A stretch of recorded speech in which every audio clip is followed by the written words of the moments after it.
Hello, everyone. Today we're taking a journey through a tale that has captivated the nation and raised critical questions about power, justice, and the very fabric of our democracy. I'm talking, of course, about the Russia hoax. Now I know what you're thinking. Haven't we heard enough about Russia and Trump? But trust me, this isn't just another rehash of the headlines. This is an exploration of a meticulously crafted narrative that has influenced public perception, shaped political discourse, and some argue, even altered the course of history. Let's start with the preface of this saga. It all begins with a man named James Comey, the former FBI director who, in the summer of 2016, launched an investigation into then-candidate Donald Trump. But here's the kicker. There was no credible evidence to justify this probe. Instead, Comey labeled it a counterintelligence matter, a clever move that allowed for a covert criminal investigation. This, my friends, is what abuse of power looks like. For nearly 2 years, the FBI, U.S. intelligence agencies, the mainstream media, and Democrats, led by special counsel Robert Mueller, scoured every corner for evidence of Trump-Russia collusion. They were convinced that Trump couldn't have won without some nefarious conspiracy. But what they were really doing was searching for a crime that didn't exist. Now, let's talk about Hillary Clinton.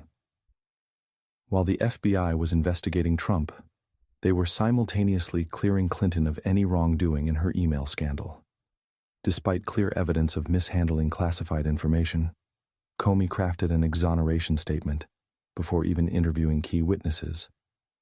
He even went as far as usurping the authority of the Attorney General to deliver his infamous pronouncement that no charges would be brought against Clinton. But here's where things get even more interesting.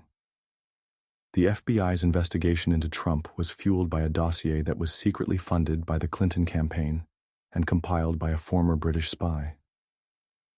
This dossier, filled with unverified and salacious allegations, was used as a pretext to spy on a Trump campaign associate. The FBI actively hid the fact that Clinton and Democrats had underwritten this document, and they deployed an undercover informant to infiltrate the Trump campaign, hoping to entrap associates into saying something incriminating. As the investigation unfolded, the media ran with the collusion narrative, despite the fact that collusion is not a crime under U.S. law. They propagated a story that Trump was undoubtedly guilty of collaborating with Moscow. But when the truth began to emerge that collusion was a myth, they shifted their focus to accusations of obstruction of justice. Comey once again became the central figure. When he was fired as FBI director, he admitted to taking government memos, which he claimed as his own, to trigger the appointment of a special counsel.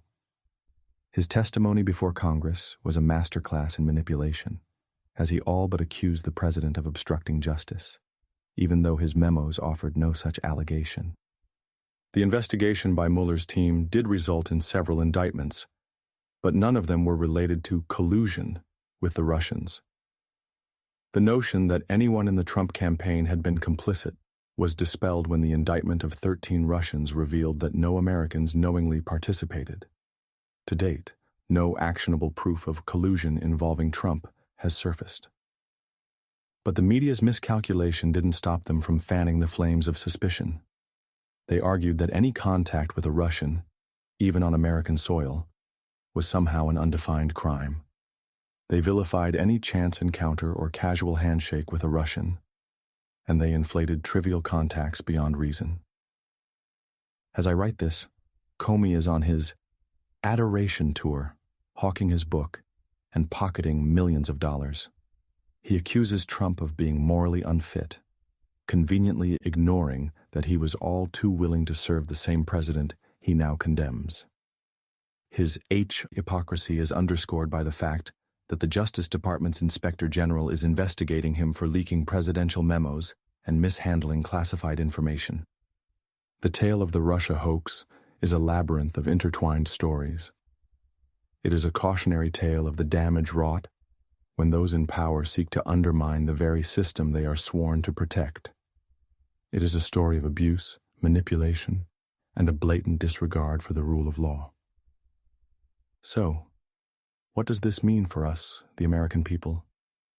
It means we must remain vigilant, questioning the narratives presented to us, and demanding transparency and accountability from those in power.